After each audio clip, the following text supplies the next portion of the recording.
Kalau pilpres itu yang curang. Yang curang itu adalah nggak boleh. Ini mesti kita hentikan. Saya kenapa berjuang kemarin buat Pak Prabowo? Karena saya percaya dia yang. Jadi bagaimana cara kita menjatuhkan presiden?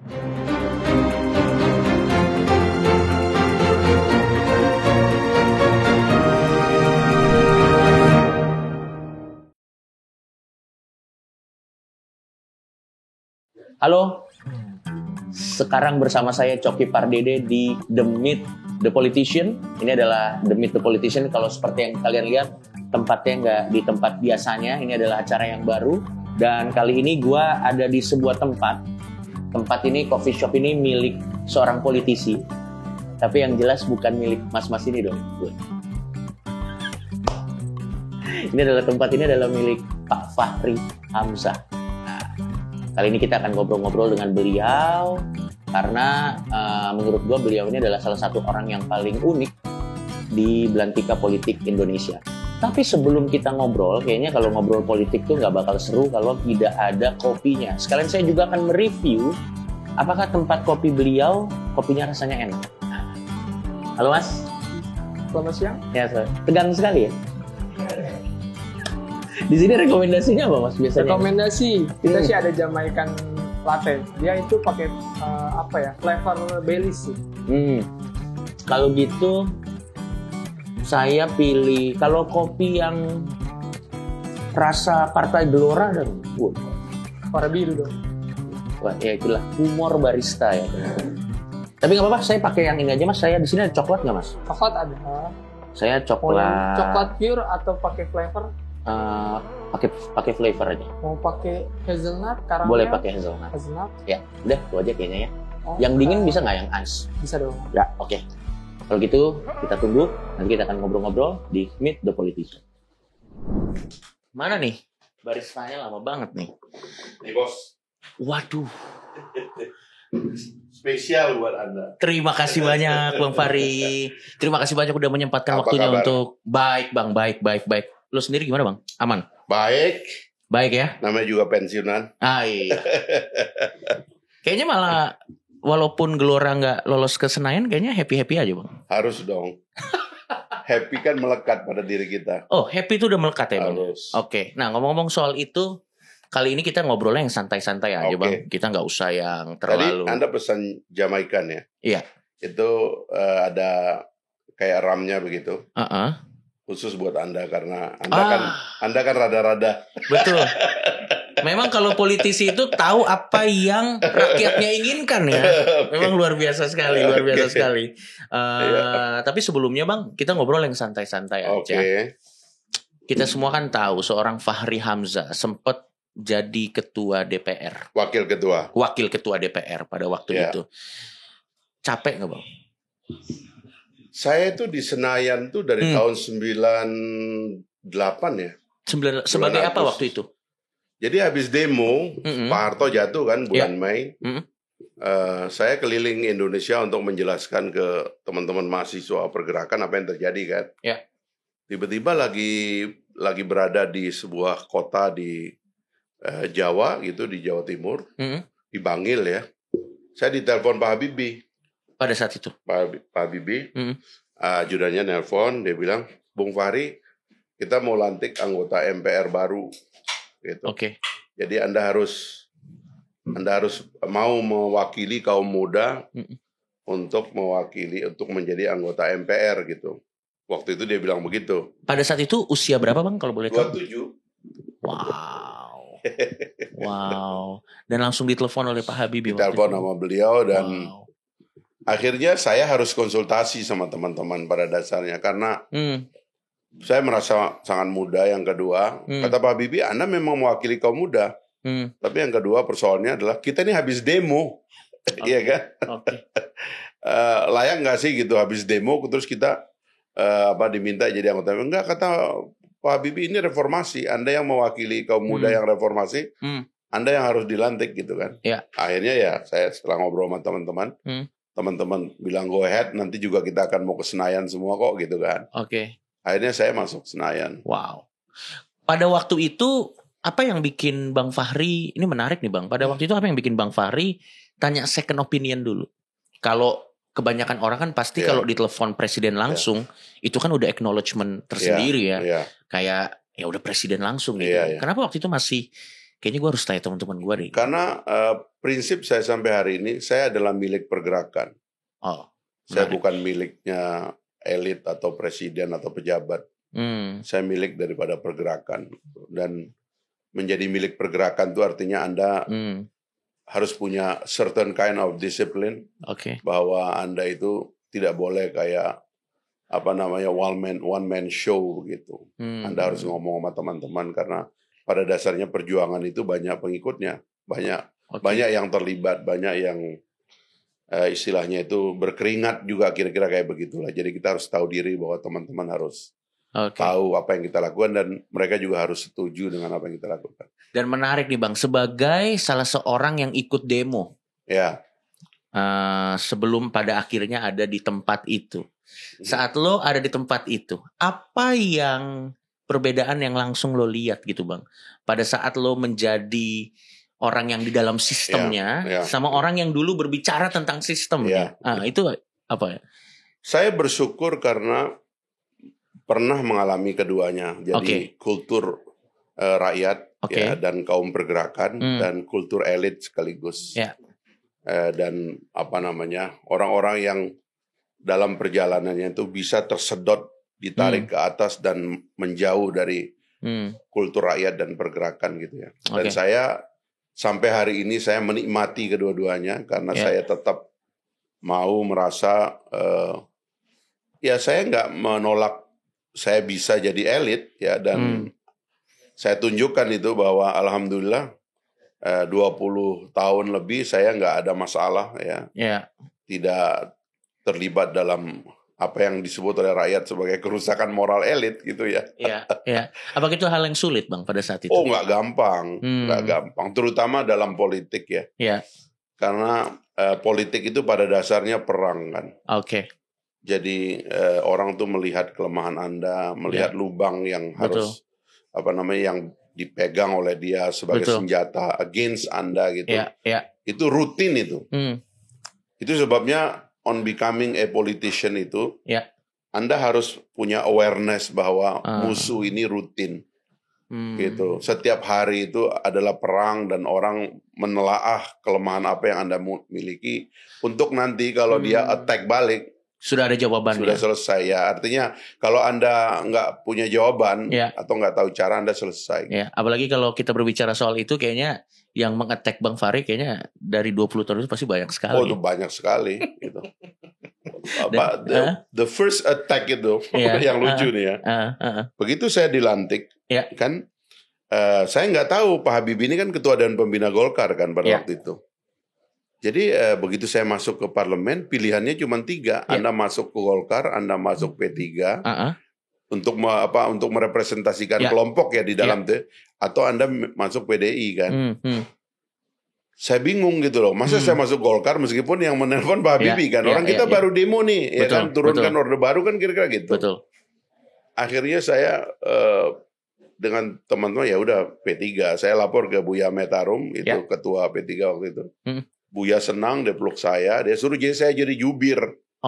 Jadi akhirnya saya jadi jubir sidang istimewa MPR, paling muda, sama Khofifah yang sekarang gubernur Jawa Timur, sama ada satu almarhum Ali Taher.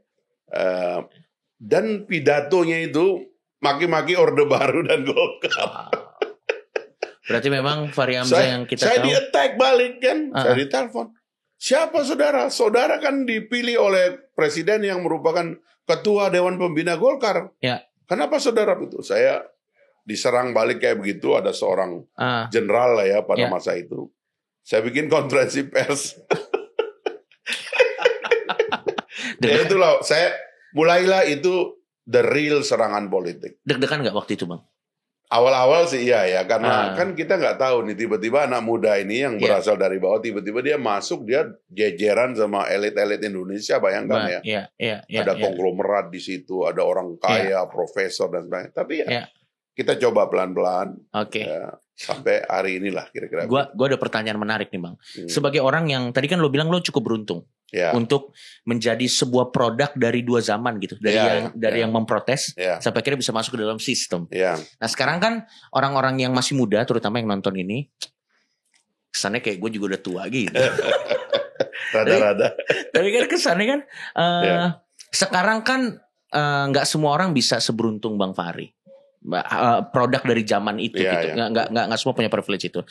Kalau menurut lo quality control menjadi seorang politisi untuk maju ke Senayan, entah dia jadi caleg apa segala macam, perbedaannya zaman dulu sama zaman sekarang apa sih Bang? Kan ada yang bilang seolah-olah sekarang kan kita bahkan kebanyakan orang kan suka underestimate kan, kok artis dia baru terkenal dikit udah mau jadi caleg, dia baru kaya sedikit udah mau jadi caleg. Nah, quality controlnya dibanding dulu dan sekarang perbedaannya apa Bang? Sebenarnya itu yang sedang harus kita pikirkan ulang sekarang setelah seperempat abad reformasi ini, karena ada penurunan pengertian para elit tentang bagaimana menyiapkan partai politik dan politisi untuk masuk menjadi pejabat publik dan bagaimana etik sebagai pejabat publik ini yang menurut saya kalau Anda bertanya tentang quality control terjadi penurunan memang gitu. Nah harusnya gimana? Idealnya partai gimana? Politik itu disiplin dengan tradisi intelektual. Jadi, misalnya konkretnya gimana tuh? Semua partai politik didirikan oleh para filosof di dunia ini. Of course. Di dunia ini partai politik itu adalah tempat pemikir pada awalnya. Mengagregasi pikiran yang berkembang masyarakat, lalu direpresentasikannya sebagai produk intelektual. Yang produk intelektual itu diadvokasi untuk mengawasi negara dan memimpin negara kan. Nah sekarang ini kayaknya mulai bergeser, orang mulai bertarung pada ranah logistik. Ini problem kita sekarang ini gitu. Jadi popularitas logistik itu menjadi lebih dominan daripada intelektualisme itu tadi gitu. Nah, jadi saya kira ini yang perlu kita perbaiki. Kenapa itu terjadi? Karena menurut saya sistem pemilunya perlu dikoreksi. Jadi sistem pemilunya gini, dalam demokrasi pastikan kalau kita tanya AI saja, saya kan suka pertanyaan lucu-lucu, aku tanya ChatGPT kan, ChatGPT. Jawabannya bagus nggak biasanya Bang? Lumayan, jadi artinya daripada politisi yang ada sekarang. Aduh lucu, daripada beberapa politisi ya. Jadi bisa aku tanya, bagaimana aku langsung aja tanya, bagaimana menghindari logistik becoming currency in the political election. Saya bilang gitu. Jawabannya dia bilang making sure that the people atau rakyat itu milih langsung. Milih orang, milih gambar orang, dia bilang. Itu akan mendekatkan orang itu dengan yang memilihnya. Nah, itu yang sekarang ini kan kacau. Makanya aku sering kan, kalau ada orang bilang seolah-olah Pilpres itu yang curang. Yang curang itu adalah pemilihan yang tidak ada gambar. Presiden tuh milih gambar. Jadi kita melihat Pak Prabowo, Anies Baswedan, Ganjar, Mahfud MD, Muhaimin sama Gibran ini berantem. Rakyat tuh waktu masuk TPS kotak pertamanya Pilpres, dia tahu orang-orang ini memang dia lihat tiap hari, diundang di podcast, masuk TV, debat. Jadi kalau ada logistik yang ditawarkan ke mereka, ada, tapi relatif itu lebih firm dia lihat, dia hari-hari dia lihat bahwa orang ini akan bawa Indonesia ke sini.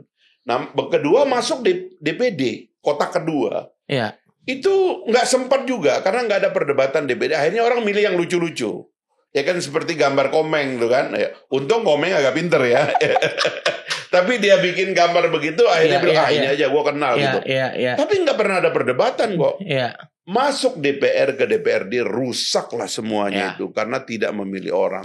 Bayangkan satu dapil kayak Jakarta, 12 kursinya setiap dapil itu, artinya setiap partai mengajukan 12 calon. Kalau 10 partai aja 120. Kalau 20 partai aja berarti 240 ya kan calon yang diajukan. Bagaimana rakyat memisahkan antara satu orang 280, 300 nama di kertas suara? Jadi dia bilang, terus milih siapa kita? Itu aja yang kemarin ngasih kita logistik. Akhirnya cuma sebegitu aja ya? Segitu, dan akhirnya kan nggak ada.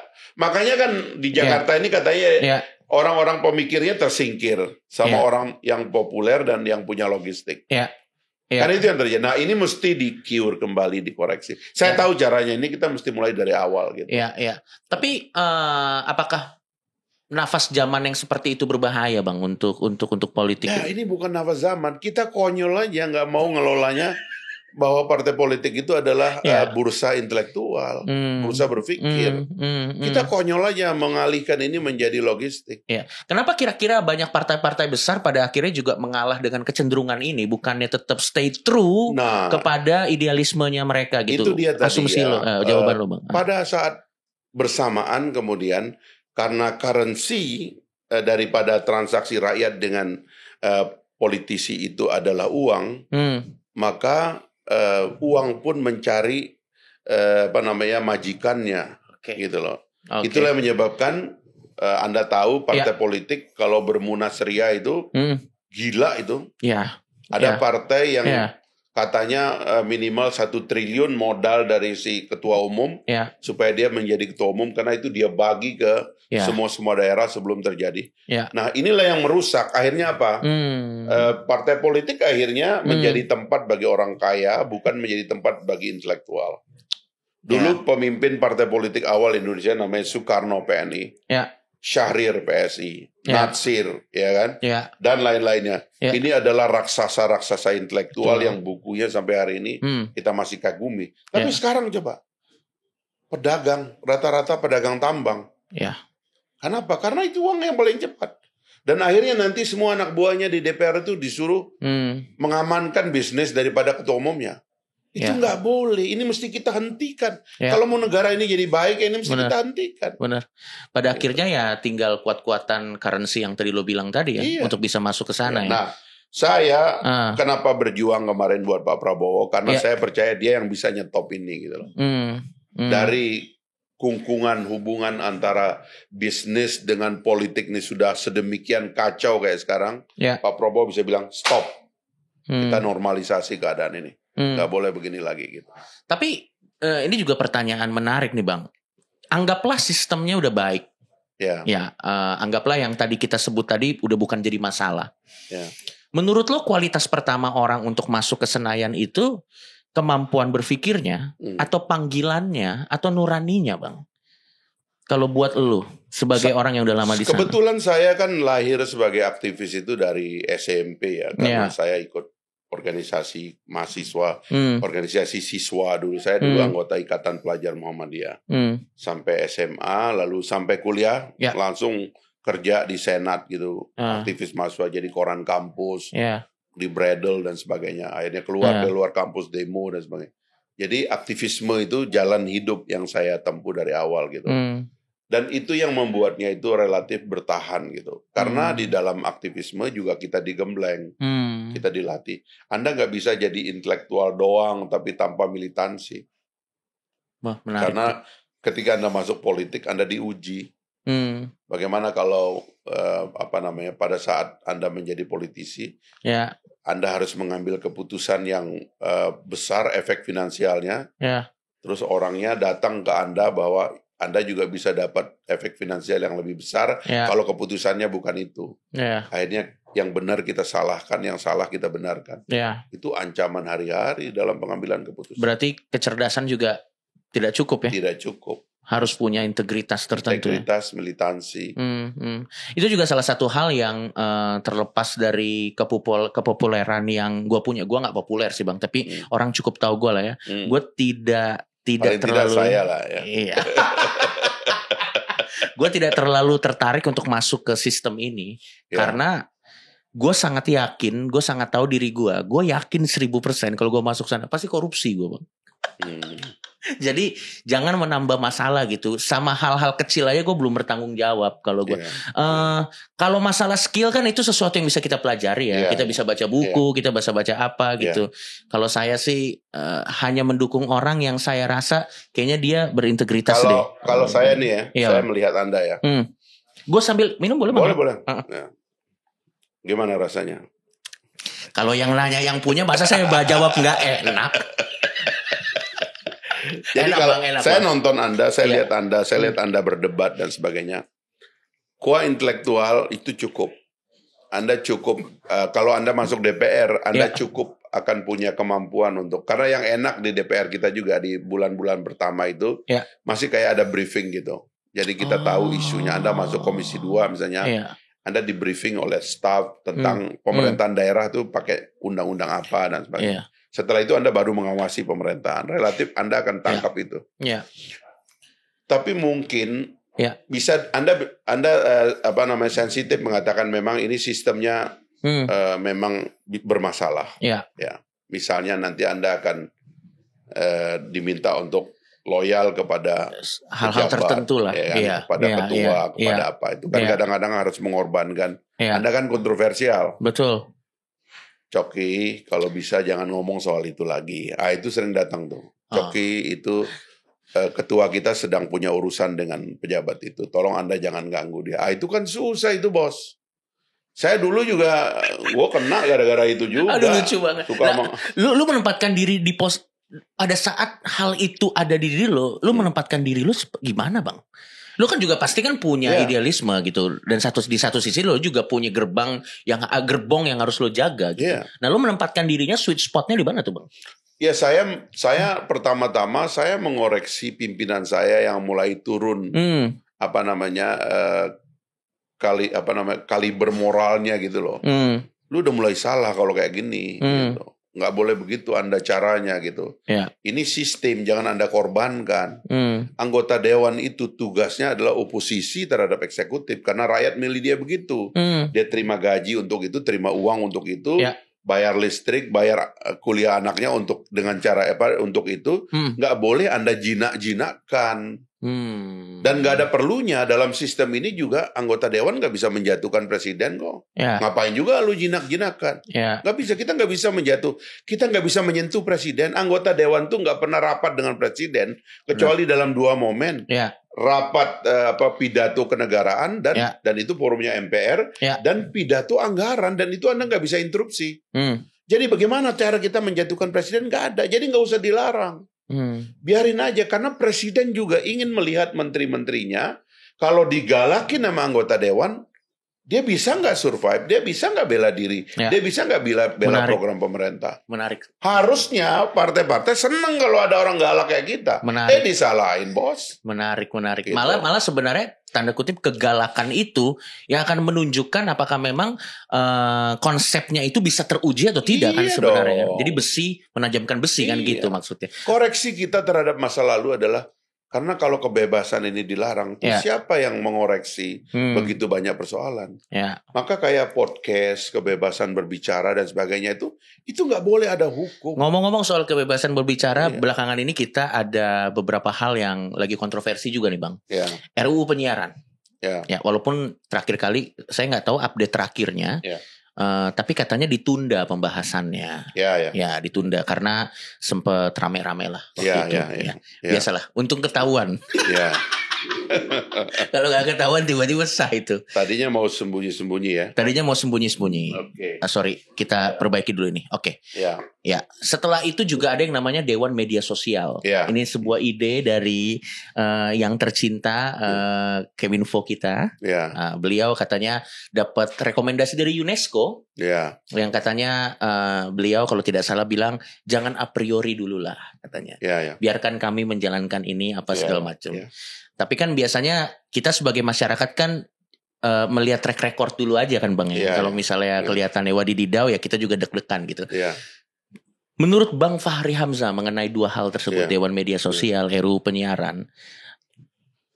Sadar kita bahwa ada teknologi baru yang mengubah lanskap cara kita berkomunikasi. Saya cerita ke Coki masa kecil saya. Saya pada dasarnya tidak mengerti negara itu apa, karena informasi tentang negara itu adalah dari radio satu-satunya RRI, dari TVRI. Pada masanya ya? Pada masa itu. Dan kalau masyarakat atau pemerintahan setempat itu berkomunikasi, dia berteriak di depan rumah kita. Jadi kita relatif tidak punya relasi dengan negara kecuali melalui channel itu. Nah, sekarang ini channel itu kan makin banyak. Dan itu baik. Karena negara tidak boleh bersembunyi, dia harus transparan, dia harus terbuka. Anda kerja pakai uang rakyat, Anda kerja untuk kepentingan rakyat, Anda dipilih oleh rakyat. Terus kenapa Anda mesti tertutup? Buka. Karena itulah untuk memeriksa apa yang ada dalam negara, ya, terutama birokrasi, itu nggak boleh ada pembatasan kebebasan. Ada beberapa, misalnya operasi intelijen negara, itu karena menyangkut kepentingan langsung kita. Yang tidak boleh diketahui juga oleh negara lain dan sebagainya. Itu daerahnya presiden, hak prerogatifnya dia, ada yang namanya single user. Itu nggak apa-apa. Nah, yang kita larang itu hanya misalnya serangan kepada individu. Oke, make sense. Itu nggak boleh kita, karena individu juga. Makanya saya kan bilang, waktu saya jadi pejabat publik, saya bilang saya nggak akan lapor orang. Tapi kalau saya jadi rakyat diserang, kemungkinan saya pakai hak saya sebagai rakyat, gitu loh. Nah, itu saja dunianya sebenarnya. Yang lain itu adalah kreativitas yang diperlukan. Kapan kita mau mencerdaskan bangsa ini kalau orang nggak boleh bebas ngomong begini? Benar. Ini efeknya kan luar biasa. Dulu itu ya untuk mengetahui pemahaman kayak begini, kita mesti pergi ke toko buku atau ke perpustakaan, kita buka-buka. Anda sekarang buka channelnya Coki, ada ngomong politisi, wah ternyata politik gitu, langsung Anda ngerti. Jutaan orang jadi cerdas, itu mahal, bos. Ini nggak boleh dilarang, gitu loh. Tapi kenapa sepertinya beberapa orang gagap dengan ombak perubahan baru ini, Bang? Ya, kalau lu punya asumsi tersendiri. Karena menurut saya juru bicara negaranya lemah.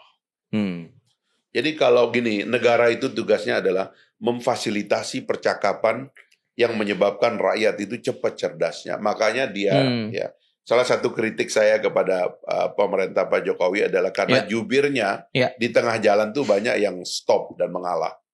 Bahkan sampai hari Maksudnya ini. Stop dan mengalah dalam arti apa? Iya, kan begini ya. Juru bicara itu begini, dia adalah orang satu-satunya yang ditunjuk oleh negara berbicara kepada rakyat dan kepada publik tentang apa pikiran negara. Hari-hari dan boleh ditanya. Itu makanya saya pernah mengusulkan nanti itu harusnya itu ada, kalau di Amerika namanya press secretary ya. Jadi kayak menteri bidang press gitu. Jadi dia duduk dan berdebat dengan wartawan di istana. Di istana Anda jawab semuanya. Bagus ini banget enggak. Jubirnya keluyur ke TV sana, akhirnya kacau. Udah gitu banyak. Yang ini ngomongnya lain, yang ini ngomongnya lain. Menteri juga saling bantah. Nggak boleh. Udah. Jadi chaos itu berasal dari dalam negara, bukan dari publik. Kalau negara pinter menata komunikasinya ke publik, orang juga jadi tertib. Misalnya menteri diadu domba datanya oleh pada sosial media. Kok menteri ini ngomong gini, menteri ini ngomong gitu. Akhirnya kita ngomongin kekacauan dalam negara. Lo negara konsolidasi supaya Anda jangan kacau keluar, supaya rakyat juga nggak melihat lubangnya, gitu loh. Kan kita ini kan tukang iseng, ada lubang sedikit kita timpek kan. Click and bait kan, betul, kan begitu. Betul. Tapi sebenarnya kalau kita lihat ini dari ngomong ini buat saya tadi ya. Hah? Ya, harusnya sih buat Abang. Ini Anda harus makan ini juga. Apa ini, Bang? Ini kue namanya manja real. Oh, manja real. Jadi di setiap kopi kita ada kue kayak begitu. Iya. Aku juga mau nanya nih, Bang, ada pertanyaan selanjutnya. Ini mungkin agak, sekarang kita meet the politician kan, pertanyaan-pertanyaan yang kehidupan sehari-hari. Dengan apa yang lo punya, lo 20 tahun dah di dunia politik.